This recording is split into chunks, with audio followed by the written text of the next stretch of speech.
औज़ु बिल्लाहि मिनश्शैतानिर्रजीम बिस्मिल्लाहिर्रहमानिर्रहीम। अल्लाहुम्मा सल्लि अला सय्यिदिना मौलाना मुहम्मदिन व अला आलिहि व सहबिहि व बारिक वसल्लम। तमाम तारीफ़ें रब्बुल इज़्ज़त की हैं जो तमाम जहानों को पालने वाला है। निबातात की इक़साम उनके नाम उनकी इफ़ादियत के साथ मैं हूँ हकीम आमिर शहज़ाद डस्का से। नाज़रीन मैं आपको दिखा रहा हूँ हल्दी के पौधे।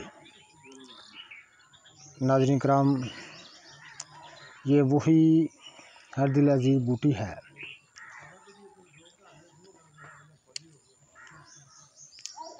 तमाम वर्मों के लिए और आम के लिए मशहूर चीज़ है। हल्दी का पौधा मैं आपको दिखा रहा हूँ। तो हर घर में इसका इस्तेमाल होता है, लेकिन आरामों को दूर करने के लिए बड़ी लाजवाब चीज़ है।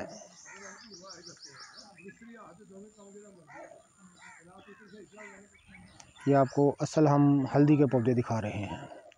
जितने भी मेरे दोस्त अहबाब चैनल पर नए हैं वो चैनल को सब्सक्राइब ज़रूर किया करें। ये हल्दी का पौधा है।